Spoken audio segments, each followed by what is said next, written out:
The warning light screamed across every panel in the cockpit. Jake Morrison gripped the controls with white knuckles as his small scout vessel spun through the atmosphere of the unknown planet below. Smoke filled the cabin and the smell of burning circuits made his eyes water. Come on, Jake muttered through gritted teeth, fighting to level out the craft. The left engine was completely dead and the right one was failing fast. He had maybe 30 seconds before this turned from a rough landing into a fatal crash. The planet's surface rushed up to meet him. Thick jungle stretched in every direction, a sea of purple and green vegetation that looked nothing like Earth's forests. Jake aimed for what looked like a clearing, pulled back hard on the stick and braced for impact. The scout vessel hit the ground hard. Metal shrieked as it tore through alien trees and plowed across the earth. Jake's head snapped forward against his harness and everything went dark for a moment. When his vision cleared, the ship had finally stopped moving. He was alive. Jake unbuckled with shaking hands and checked himself over. His left arm hurt badly and blood ran from a cut on his forehead, but nothing seemed broken. He grabbed the emergency kit from under his seat, his sidearm, and what rations he could carry. The ship's hull was cracked open in 3 places and sparks still flew from the control panel. This vessel would never fly again. Outside, the air was thick and humid. Strange sounds echoed through the jungle, calls and cries from creatures he had never heard before. Jake activated his scanner, but it gave mostly static. Whatever had brought him down had fried most of his equipment. The distress beacon showed a weak green light, so maybe it was working. Maybe someone would pick up his signal. Maybe. For now, he needed to find shelter and water. Jake checked his compass and started walking, keeping his hand near his weapon. Every shadow seemed to hide something dangerous. Every sound made him jump. He had trained for situations like this, but training and reality were very different things. He walked for over an hour before he heard it, a sound that made his blood run cold. It was a scream, high-pitched and terrified, and it sounded like a child. Jake ran toward the sound without thinking. He crashed through the undergrowth, branches whipping at his face. The screaming got louder and he could hear other sounds now too. Snarling, growling, the sounds of predators. He burst into a small clearing and stopped dead. A child stood pressed against a large rock and she was not human. Her skin was pale blue with patterns that glowed softly like starlight. She had large eyes, too large for her small face, and they were wide with terror. She wore simple clothing and could not have been more than 6 or 7 years old, by human standards anyway. Circling her were 3 creatures that looked like a nightmare mixture of a big cat and a lizard. They were massive, each one easily 300 pounds of muscle and claws. Their eyes were fixed on the child and saliva dripped from their jaws. They had not noticed Jake yet. The child saw him, though. Her glowing eyes locked onto his and she made a small, desperate sound. One of the creatures tensed, ready to pounce. Jake did not hesitate. He pulled his weapon and fired 3 shots in quick succession. The sound was deafening in the jungle. The first creature yelped and fell, the second one turned toward him with a roar, and the third scattered into the brush. The second creature charged at Jake with terrifying speed. He fired again, but his shot went wide. The beast leaped and Jake threw himself to the side, feeling claws rake across his shoulder. Pain exploded down his arm, but he rolled and came up firing. This time his shots hit home and the creature collapsed 5 feet away from him. Jake stood there breathing hard, his weapon still raised, scanning for the third predator. The jungle had gone quiet. After a long moment, he heard it crashing away through the undergrowth, fleeing. He had won, but barely. He turned to the child. She was still pressed against the rock, trembling all over. Her glowing patterns flickered rapidly in what might have been fear or shock. Jake slowly lowered his weapon and held up his empty hand in what he hoped was a universal gesture of peace. "It's okay," he said softly, even though she could not possibly understand his words. "I won't hurt you. You're safe now." The child stared at him for a long moment. Then, to his surprise, she took a small step toward him. Then another. She was still shaking, but something in her seemed to recognize that he had saved her. She made a soft, chirping sound, almost like a question. Jake knelt down slowly, making himself less threatening. "That's it. I'm a friend. Can you understand me at all?" He pointed to himself. "Jake, my name is Jake." The child tilted her head, studying him with those huge eyes. She pointed to herself and made a musical sound that Jake could not hope to repeat. It sounded like wind chimes mixed with birdsong. He smiled despite the pain in his arm and shoulder. "I'm going to call you Little Star," he said. gesturing to the glowing patterns on her skin. Because you light up like one. Is that okay? She seemed to understand his friendly tone even if not his words. She took another step closer, then reached out with one small hand and touched his arm. Her fingers were cool and had an extra joint that human fingers lacked. She chirped again, more urgently this time, and pointed deeper into the jungle. You want to go home? Jake asked. I bet your family is looking for you. Come on, little star, let's get you home. But as he stood up, his vision swam. The adrenaline was wearing off and his injuries were catching up with him. Blood still ran from the claw marks on his shoulder and his earlier head wound. The child saw him sway and grabbed his hand with surprising strength for someone so small. Jake looked around the clearing. The sun was already getting low in the sky, painting the purple jungle in shades of orange and red. He had no idea where this child's home was, and traveling at night through this jungle would be suicide. They needed shelter. Change of plans, he said to Little Star, who watched him with concern in her large eyes. We camp here tonight. Tomorrow we find your family. Using his training, Jake set up a basic camp. He cleared an area near the rock face, gathered wood for a fire, and checked his supplies. He had enough rations for 3 days if he was careful. He also had basic first aid supplies, which he badly needed right now. Little Star watched everything he did with intense curiosity. When he started treating his wounds, she made concerned chirping sounds and tried to help in her own way, bringing him soft leaves that might have been medicinal. Jake smiled at her efforts. Thank you, Little Star, you're a good helper. As darkness fell, Jake got the fire going. The flames seemed to fascinate the child. She sat close to it, her glowing patterns pulsing in rhythm with the flickering light. Jake opened one of his ration packs and offered half to her. She sniffed it suspiciously at first, then took a tiny bite. Her face lit up with what had to be pleasure, and she chirped happily, eating the rest quickly. Jake could not help but smile. Despite everything, despite being stranded on an alien world with injuries and no way home, he felt good about what he had done today. He had saved a life. That counted for something. As the night grew darker, strange sounds echoed through the jungle. Some were close and some were far away, but all of them sounded dangerous. Little Star moved closer to Jake, clearly frightened.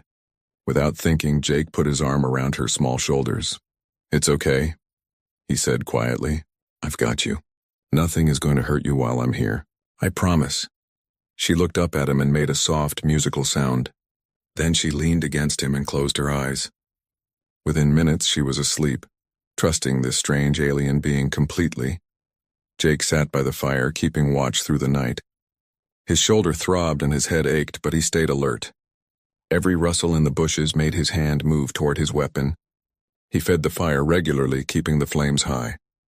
Most predators feared fire. He hoped that was true here, too. As the hours passed, Jake thought about his situation. His ship was destroyed. His distress beacon might be working or might not. Even if it was, this planet was far off the normal patrol routes. It could be days or even weeks before anyone found him, and now he had a child to protect. A child who was not even his species.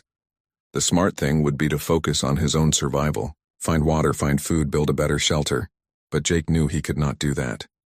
Not while this little one needed him. He had made her a promise even if she could not understand the words. He would keep her safe and get her home. Whatever it took. Dawn came slowly, painting the sky in shades of purple and gold. Little Star woke up and stretched, her patterns glowing brightly in the morning light. She seemed refreshed and less frightened than the night before. She looked at Jake and chirped a greeting that sounded almost cheerful. Good morning to you too, Jake said with a tired smile. He had not slept at all, but he could rest later. Ready to find your family? He gathered his gear and kicked dirt over the fire. Little Star took his hand without being asked, and they started walking. She seemed to have some idea of which direction to go, tugging him gently to the left whenever he started to drift right. They walked for over an hour through the dense jungle. Jake's injuries protested every step, but he pushed through the pain. Little Star chattered to him in her musical language, clearly trying to communicate something. He wished desperately that he could understand her. Jake kept his hands raised high as the aliens closed in around him. His weapon was still holstered at his hip, but he made no move toward it. Any sudden movement right now would probably be his last. The energy weapons aimed at him hummed with power, and the warriors holding them looked ready to fire at the slightest provocation. The large female, still holding Little Star, spoke rapidly in her language. Her voice was musical but had an edge of command that needed no translation. She was clearly the leader here. The child responded, gesturing toward Jake and speaking in urgent, animated tones.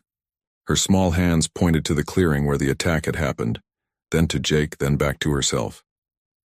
The female listened, her large eyes never leaving Jake's face.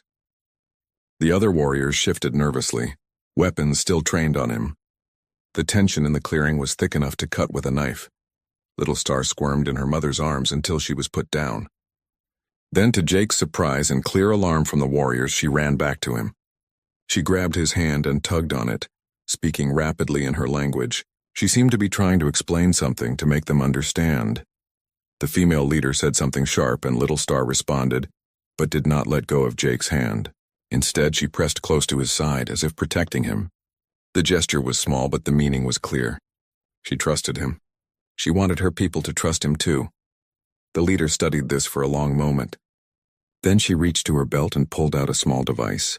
She pressed several buttons on it and held it up. When she spoke, her voice came out in 2 layers. Her own musical language, and underneath it, translated words that Jake could actually understand. "You are human," she said. It was not a question but a statement. "Your kind are known to us, but you have never come to this world before. Why are you here?" Jake swallowed hard, his mouth dry. "My ship crashed," he said, speaking slowly and clearly. "I did not mean to come here. It was an accident." The device in her hand hummed as it worked, translating his words back to her language. The female tilted her head slightly, processing this information. "And my daughter? How did you come to be with my daughter?"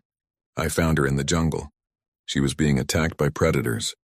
3 of them, like big hunting animals. I drove them off and saved her." Jake glanced down at Little Star, who was still holding his hand. "I was trying to help her find her way home when you found us." The translation device worked and the female's expression shifted.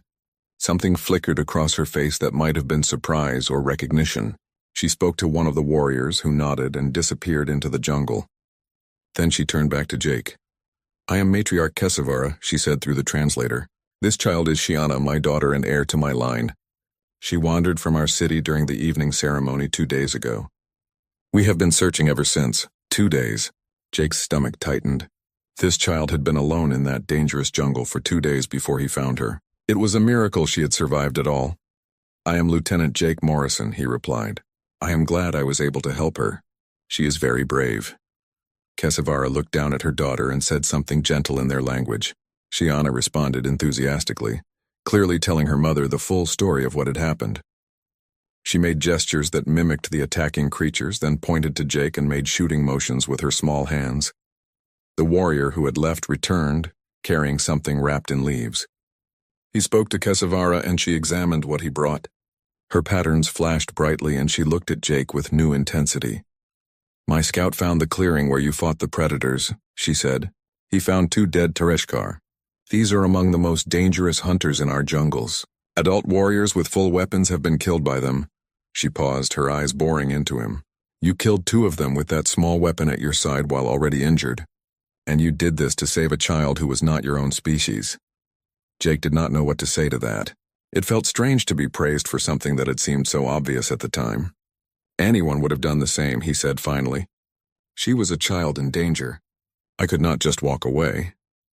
Kesavara made a sound that the translator did not interpret, but her expression was complex. She spoke to her warriors and they slowly lowered their weapons. The tension in the clearing eased slightly, though the warriors still watched Jake carefully. "Lieutenant Jake Morrison," Kesavara said formally, "by the ancient laws of our people, you have created a bond that cannot be broken. You saved my daughter's life when death was certain. You protected her through the night and sought to return her to her family. This creates what we call Kesthor. In your language, the closest meaning is soul guardian bond." Jake felt a chill run down his spine despite the warm air. Something in the way she said it suggested this was more serious than a simple thank you. "I am honored," he said carefully, "but I do not understand what that means for your people." "It means you are now bound to my family line," Kesavara explained. "It means you have earned a debt that can never be fully repaid. It means you will be honored and protected as one of our own." She gestured to her warriors. "You will come with us to our city. You will be given quarters, medical treatment, and everything you need. This is not a request, Lieutenant Morrison. This is law. The way she said it made Jake pause. I am grateful for your help, he said slowly, but my people will be looking for me. My distress beacon might bring a rescue ship. I should probably stay near my crash site. Your vessel is too damaged to be seen from orbit, one of the warriors said through his own translator. We found it.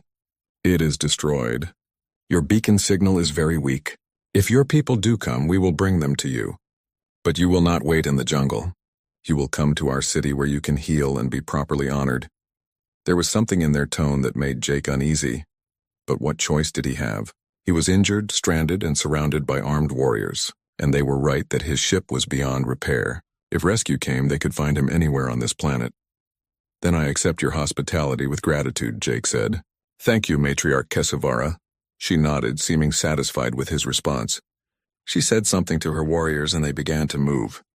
Two of them approached Jake and he tensed, but they only offered to help him walk. His injuries were worse than he had wanted to admit and his shoulder was bleeding again. Shiana refused to leave his side as they traveled. She walked close to him, occasionally taking his hand or chattering at him in her language. When he stumbled on a root, she tried to steady him despite being a fraction of his size. It would have been funny if it was not so touching. The journey to their city took several hours. The path wound through the jungle, following trails that Jake never would have found on his own. As they walked, he noticed that the jungle gradually changed. The trees grew larger and the vegetation was more carefully managed. They were approaching civilization. When they finally emerged from the jungle, Jake stopped and stared. The city before him was unlike anything he had ever seen. Massive trees served as the foundation for structures that seemed to grow organically from the trunks and branches. Buildings of crystal and metal spiraled upward, connected by bridges that glowed softly. Technology and nature were woven together so completely that it was impossible to tell where one ended and the other began. Welcome to Kesathara, Kesavara said, watching his reaction with what might have been amusement. The heart of our people. They entered through a large gate where more warriors stood guard. Word of their arrival must have spread quickly, because people stopped to watch as they passed. Jake felt dozens of eyes on him, studying this strange alien who walked among them. Some looked curious, others suspicious, but none looked hostile. Shiana seemed proud to be walking beside him. She waved to people she knew and called out in her language, probably telling everyone who would listen about her adventure. Several times adult Zinthari approached Kesavara and spoke to her in low, urgent tones. She responded firmly each time, though Jake could not understand what was being said. They climbed through the city, moving upward along ramps and stairs carved into the massive trees. Finally, they reached a large structure near the top of the city. It was clearly important, with guards at every entrance and crystal spires that caught the sunlight. This is my home, Kesavara said. You will stay here as my guest. They entered through doors that opened silently at their approach. Inside, the building was spacious and beautiful. Natural light filtered through crystal walls and water flowed in channels through the floor, creating a peaceful sound. Furniture was minimal but elegant, designed for the Zinthari form but not uncomfortable for humans. A healer was already waiting, a older Zinthari with patterns that glowed soft purple. She examined Jake with professional efficiency, making concerned sounds at his injuries. She spoke to Kesavara, who nodded. Healer Vasana says your wounds need proper treatment, Kesavara translated. She will take care of you now. Shiana and I will leave you to rest. But Shiana made a distressed sound and clung to Jake's hand. She clearly did not want to leave him. Kesavara spoke to her gently but firmly in their language. Shiana responded with what sounded like pleading. 3 days had passed since Jake learned he could not leave. 3 days of living in luxury while his heart ached for home. His quarters were beautiful. His needs were met before he even knew he had them, and everyone treated him with deep respect. But none of that changed the fact that he was a prisoner, even if nobody would use that word. He stood at the balcony again, watching the human ship orbit above. It had not left. Captain Lisa Bennett, the woman in command, was still trying to negotiate his release. Jake had been allowed to send her a message yesterday, carefully watched by Zinthari officials, telling her he was unharmed and well treated. What he could not say was how desperate he felt, how much he wanted to come home. You stand here every morning, a voice said behind him. Jake turned to find Kesavara standing in the doorway. Her patterns glowed softly in the early light. "Does it help to watch your ship?" "It reminds me that someone is trying," Jake said, not bothering to hide his frustration. "Even if you refuse to listen to them." "I have listened to your captain very carefully," Kesavara replied, moving to stand beside him at the railing. "She has offered technology exchanges, cultural ambassadors, mining rights on 3 uninhabited worlds in your territory, a formal alliance between our peoples. She is a skilled negotiator." "But you said no to everything," Jake said bitterly. "Yes," Kesavara agreed, "because none of those things address what is truly at stake here. This is not about politics or resources, Lieutenant Morrison. This is about honor and the sacred bonds of our people. I cannot trade those things away no matter what your captain offers." Jake turned to face her. "You say honor, but what honor is there in keeping someone against their will? I saved your daughter because it was the right thing to do. Are you really going to punish me for that?" Something flickered across Kesavara's face. "Pain, maybe, or conflict. From your perspective, I understand this feels like punishment. But from mine, I am protecting you. I am honoring you. You risked your life for my child. How can I possibly let you return to a life where you might be endangered again? Where you might be sent to fight in wars or crash on hostile worlds? Here you are safe. Here you are valued. That is what the Kessler bond means." "I did not ask for that bond," Jake said quietly.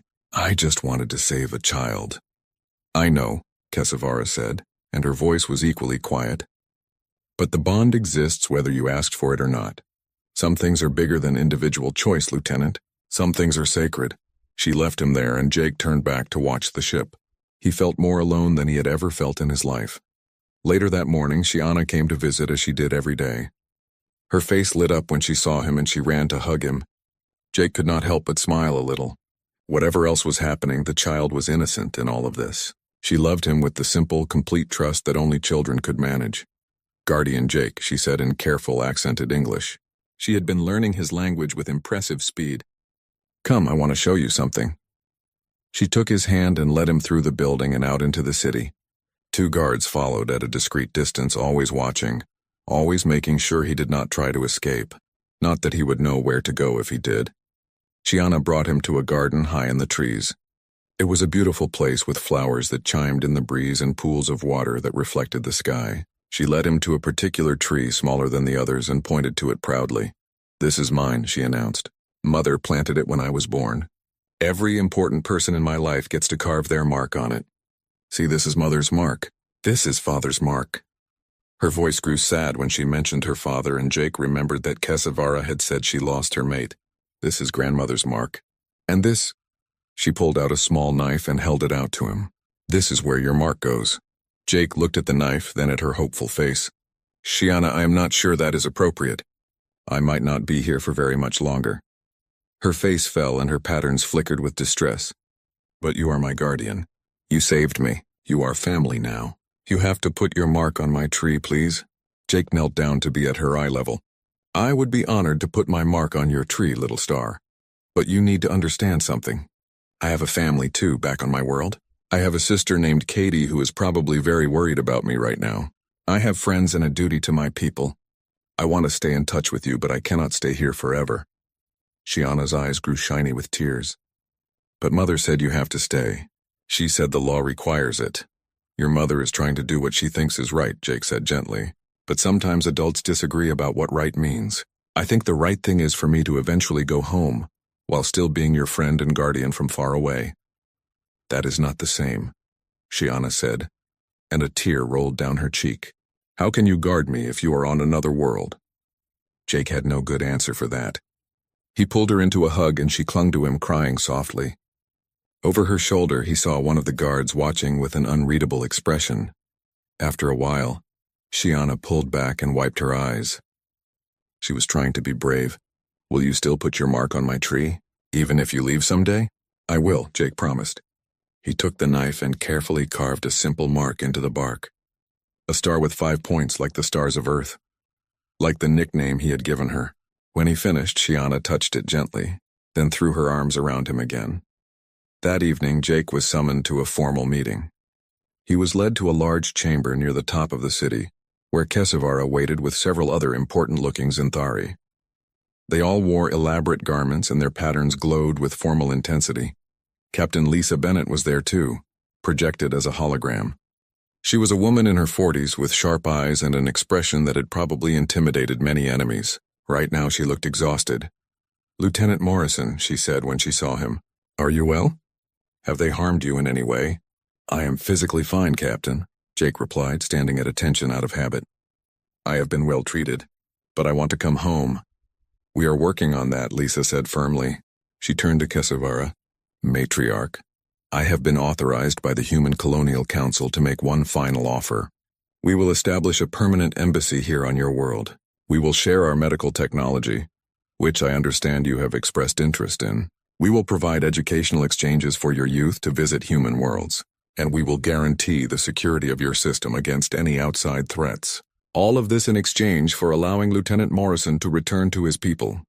It was a generous offer. Jake held his breath, hoping against hope that Kesavara would accept. But she shook her head slowly. "Captain Bennett, I respect your persistence. These offers are valuable, and under different circumstances, I would be pleased to discuss them. But you are trying to purchase something that is not for sale. Jake Morrison is bound to my family by the oldest and most sacred laws of our people. No amount of technology or political benefit can change that." "Then help me understand," Lisa said, leaning forward. "Explain to me why keeping a man against his will is considered honorable in your culture." One of the other Zenthari, an old male with silvery patterns, spoke up. His words were translated by the device he wore. "Captain, your species has laws about debt, do they not? If someone saves your life, you feel obligation?" "Of course," Lisa agreed. "But we do not imprison our rescuers." "You misunderstand," the old Zenthari said. "It is not imprisonment. It is protection. In our history, thousands of years ago, our young were extremely vulnerable. Our survival as a species depended on every adult taking responsibility for protecting every child. Those who saved children from death were bonded to those families forever, because they had proven themselves willing to die for our future. This became instinct, then culture, then law. It is written into our very biology now. We literally cannot allow someone who has saved one of our young to be put in danger again. It would violate everything we are." Jake felt a chill. This was worse than he thought. It was not just law or custom. It was something fundamental to how these people were built. Lisa seemed to sense this too. Her expression hardened. "Matriarch Kesavara, I want you to understand something clearly. Lieutenant Morrison is a valued member of my crew and a citizen of the human colonies. If you continue to hold him, there will be consequences. I have been ordered to remain in orbit and await his release. I will not leave without him." "Then you will wait a very long time," Kesavara said calmly. "I understand you feel loyalty to your crew member. I respect that. But I feel something deeper than loyalty to my daughter and to the man who saved her. I feel a bond that transcends politics and species. I cannot release him, Captain." "I will not." The two women stared at each other across the holographic link. The tension in the room was suffocating. Finally, Jake spoke up. "Captain Bennett, I need to speak with you privately." "Matriarch, would that be possible?" Kesavara considered for a moment, then nodded. "We will give you 5 minutes alone." She gestured, and the other Zenthari left the chamber. The doors closed behind them. As soon as they were gone, Lisa's formal demeanor cracked. "Jake, I am so sorry. We are doing everything we can." The weeks blended together in a strange mix of comfort and frustration. Jake's days developed a routine that felt almost normal if he did not think too hard about the fact that he could not leave. Mornings with Shiana, who continued her English lessons and proudly showed him every part of her world. Afternoons studying the Zenthari language with teachers who seemed genuinely pleased by his progress. Evenings often spent with Kesavara, discussing everything from philosophy to the differences between their species. It was during one of these evening conversations that Jake began to truly understand the woman holding him captive. They sat on the balcony as the sun set, painting the sky in shades of purple and orange. Kesavara had brought a bottle of something that tasted like spiced honey, and they shared it in comfortable silence for a while. "Tell me about your mate," Jake said finally. "Shiana mentioned him once but got sad. You do not have to if you do not want to." Kesavara was quiet for so long that Jake thought she might not answer. Then she spoke, her voice soft. "His name was Teshvan. He was a warrior like me but gentler in spirit. He loved music and growing things. He used to sing to Shiana every night before she slept. Her patterns flickered with a sad, dim light. There was a border dispute with a neighboring clan 2 years ago. It should have been resolved through negotiation, but the other matriarch was young and proud. Fighting broke out. Tishvan was leading a patrol when they were ambushed. He died protecting his squad. "I am sorry," Jake said quietly. "So am I," Kesavara replied. Shiana was barely 4 years old. She still asks for him sometimes when she is very tired or frightened. "Do you know what that is like, Lieutenant Morrison? To have to tell your child again and again that the person they love most in the world is never coming back?" Jake shook his head. He could not imagine that pain. "When she wandered off into the jungle, when we could not find her for 2 days, I thought I would lose her too." Kesavara's voice cracked slightly. "I thought I would have to live with the knowledge that I had failed to protect the only piece of Teshuvah I had left. Do you understand now why I cannot let you go? You brought her back to me. You risked everything for her. How can I possibly allow you to return to a life where you might die on some distant world, where I cannot protect you as you protected her?" Jake understood then, really understood what drove her. This was not about law or custom alone. It was about a mother's grief and terror and the desperate need to keep safe the things she loved. It did not make the situation right, but it made it human, or at least it made it understandable. "I cannot imagine what that was like for you," Jake said carefully. "But Kesavara, you have to understand something too. I have people who love me. My sister Katie, she is only 23 years old. Our parents died when we were young and we only had each other. Right now she thinks I might be dead or suffering. Every day I am here is another day she is in pain. Is it fair for me to save one child while causing another to suffer?" Kesavara looked at him sharply. "She is not a child." "No, but she is my family, just like Shiana is yours, and I am hurting her by being here against my will." They sat in silence after that, each wrestling with their own thoughts. Finally, Kesavara stood. "I need to think about what you have said. Good night, Lieutenant Morrison." "Jake," he said. "If we are going to be family, you should call me Jake." She paused at the doorway and looked back at him. "Good night, Jake." The next day brought an unexpected visitor. Jake was in the garden with Shiana, teaching her a human game with stones when a group of Zenthari approached. They wore the formal robes of officials and their expressions were not friendly. The leader was a tall male with dark blue patterns that pulsed aggressively. He spoke rapidly in the Zenthari language, his tone accusatory. Shiana shrank back against Jake, clearly frightened. "What is happening?" Jake asked, his hand moving protectively to Shiana's shoulder. One of the guards who followed him everywhere stepped forward. "This is Counselor Reshitar. He is demanding to speak with you. He is not happy about your presence in our city." Reshtar switched to using a translator device. "Human, you have caused great disruption to our people.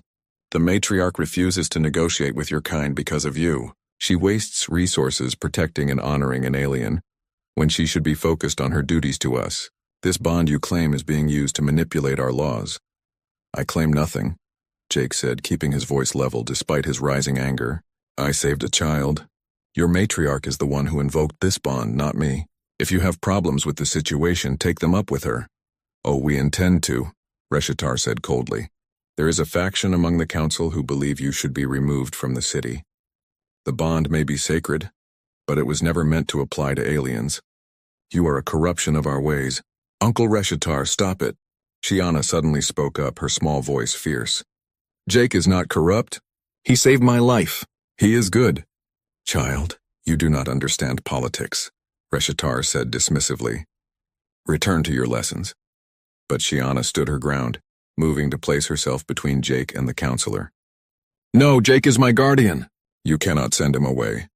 The confrontation was interrupted by Kesavara's arrival. She moved through the garden like a storm, her patterns blazing bright with anger. "Counselor Reshitar, you were not given permission to approach my guest." "He is not a guest, matriarch." "He is a problem," Reshtar replied, not backing down. "The council will be voting on whether to allow him to remain in the city.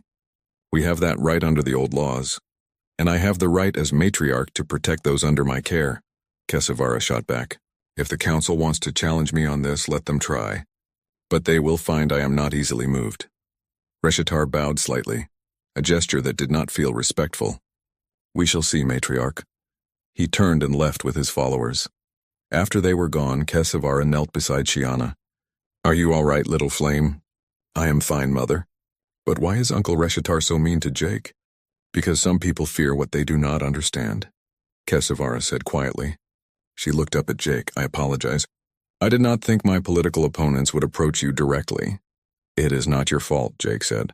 But he has a point, does he not? My being here is causing problems for you. Nothing I cannot handle, Kesavara assured him, but Jake could see the worry in her patterns. That evening, Jake made a decision. He had been passive for too long, letting others debate his fate. It was time to take some control back. He sought out Kesavara in her private study, where she was reviewing documents that glowed with Zenthari script. I want to learn more about your people, he announced. Not just the language and the culture, but the history, the laws, everything. If I am going to be bound to you by this Kesathor, then I should understand it completely. I want access to your libraries and records. Kesavara looked surprised. Why this sudden interest?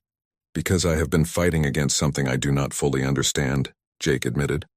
Maybe if I learn more about your ways, I can find a solution that honors your laws while also allowing me some freedom. At the very least, I can stop feeling like a victim and start being an active part of this situation.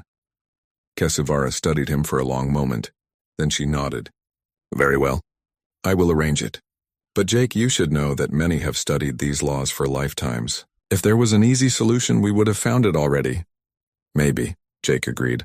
But maybe it takes an outsider to see what those inside cannot. Over the following weeks, Jake buried himself in study. The Zenthari kept extensive records and their libraries were vast. He learned about the ancient times when their species had barely survived as prey animals, hunted by massive predators. He learned how they had evolved complex social bonds as a survival mechanism, how protecting the young had become not just instinct, but sacred duty. He read about the Kes-Thor bond in detail. It had been invoked thousands of times throughout history, almost always between Zenthari. There were only 3 recorded cases of it being applied to other species, and in each case the alien had eventually integrated fully into Zenthari society, living among them for the rest of their lives. The laws were clear. Once the bond was formed, it could only be broken in very specific ways. Death of either party. A formal declaration by the one who was saved that the savior had become a danger to them, or, and this was the interesting part, mutual agreement that the bond had been fulfilled through years of service and protection. But that last option had never been invoked in less than a decade, usually much longer. The bond was meant to last a lifetime. Jake also learned about Zenthari politics. Kesavara's position as matriarch was not absolute. She ruled with the consent of a council of elders and prominent citizens. If enough of them turned against her, she could be challenged and possibly replaced. Reshtar was building support among those who feared human influence and wanted to isolate their species from outsiders. The situation was more complex than Jake had realized. It was not just about him and Kesavara anymore. It was about the future relationship between their species, about tradition versus change, about fear and hope. One night, unable to sleep, Jake was walking through the quiet halls when the attack came without warning on a quiet afternoon. Jake was in the library, deep in research about historical applications of the Kes-Thor bond, when the first explosion shook the building. The lights flickered and alarms began wailing throughout the city. One of his guards burst into the room. We are under attack. Councillor Reshitar has made his move. He has armed supporters and they are trying to take the council chamber. You need to come with me to a secure location. Where is Shiana? Jake demanded, already moving toward the door. With her tutors in the eastern wing, the guard replied, leading him quickly through the corridors. The matriarch's personal guard will protect her. They had barely made it down 2 levels when they encountered a group of armed Zenthari in dark uniforms. These were not the ceremonial guards Jake was used to seeing. These carried serious weapons and had the look of trained soldiers. There he is, one of them shouted, pointing at Jake. The human corrupts our matriarch. Seize him. Jake's guards moved to intercept, but they were outnumbered. Energy weapons fired and one of his guards went down. The other pushed Jake toward a side corridor. Run, get to the matriarch. Jake ran, his heart pounding. Behind him, he could hear the sounds of fighting. The building shook with another explosion, closer this time. Smoke filled the hallways and emergency lights cast everything in an eerie red glow. He had to find Shiana. The eastern wing, the guard had said. Jake oriented himself and changed direction, running through passages he had learned during his weeks here. He could hear fighting throughout the building now, shouts and weapon fire echoing from multiple directions. When he reached the eastern wing, he found chaos. Several tutors were trying to evacuate students while guards held off attackers. Jake spotted Shiana immediately. She was pressed against a wall, her patterns flickering with terror, frozen with fear while the battle raged around her. "Shiana!" Jake shouted over the noise. Her head snapped toward him and her eyes went wide. "Jake!" He pushed through the crowd toward her, but another explosion tore through the corridor between them. The floor buckled and part of the ceiling came down. When the dust cleared, Jake found himself separated from Shiana by a wall of rubble and flames.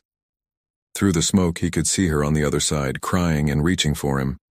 And he could see armed rebels moving toward her position, their attention focused on the guards who were protecting the other children. Jake did not hesitate. He had no weapon, no armor, and no plan, but he had promised to be her guardian, and he would not break that promise now. He climbed over the rubble, ignoring the heat of the flames, ignoring the pain as sharp metal cut his hands and arms. A rebel spotted him and raised his weapon, but Jake was already moving. He tackled the Zenthari, using his different physiology and lower center of gravity to his advantage. They went down together and Jake wrestled the energy weapon away, then used it like a club to knock the rebel unconscious. Another attacker came at him and Jake barely dodged the energy blast that singed his shoulder. He fired back with the captured weapon, his military training taking over. The shot hit true and the attacker fell. "Shiana, come on!" Jake shouted, reaching through the flames to grab her hand. He pulled her through the gap in the rubble, shielding her with his body from the heat and debris. They ran together through the damaged corridor, Jake leading her toward where he hoped they would find loyal guards. Behind them, more rebels were coming. Jake turned and fired several times, forcing them to take cover. They rounded a corner and nearly collided with Kesavara. The matriarch was in full battle armor, her personal guard around her, and she was magnificent and terrifying in her fury. Her patterns blazed like fire and she held a weapon that hummed with deadly power. "Mother," Shiana cried, running to her. Kesavara caught her daughter, but her eyes were locked on Jake. She saw his injuries, the blood running down his arms, the burns on his shoulder. She saw the weapon in his hands and the determined set of his jaw. "Get her to safety," Jake said, handing Shiana over. "I will help hold them off." "You are not a soldier here," Kesavara said, but there was something in her voice, a recognition of what he had just done. "I am today," Jake replied. He took position with her guards, weapon ready. What followed was chaos. The battle raged through the building as Reshitar's supporters tried to take control, and Kesavara's forces fought to stop them. Jake fought alongside the Zenthari guards, his human tactics surprising their enemies more than once. He was faster than they expected, moved differently, thought differently, but he was also more vulnerable. When an explosion tore through the corridor they were defending, Jake was caught in the blast. He felt himself thrown through the air, felt the impact as he hit the wall, felt a sharp, terrible pain in his chest. He could not breathe. The world went fuzzy and dark around the edges. Through the ringing in his ears, he heard Shiana screaming his name. He felt hands on him, lifting him. Then nothing. When Jake woke, everything hurt. His chest felt like it was being crushed and his breathing came in short, painful gasps. He tried to move but found he could not. Slowly, his eyes focused on the room around him. He was in the medical facility. Healer Vesana was beside him, along with several other medical staff. Their hands moved over strange devices that surrounded his body, their faces intent with concentration. And Kesavara was there. She sat beside his bed, still in her battle armor, though the fighting had clearly ended. Her hand held his, and her patterns were dim with exhaustion and worry. "You are awake," she said softly when she noticed his eyes open. "Do not try to speak. Your lung was punctured by shrapnel. Vesana has been working on you for hours." Jake tried anyway. "Shiana?" he rasped. "Safe," Kesavara assured him. "Because of you. You should not have fought.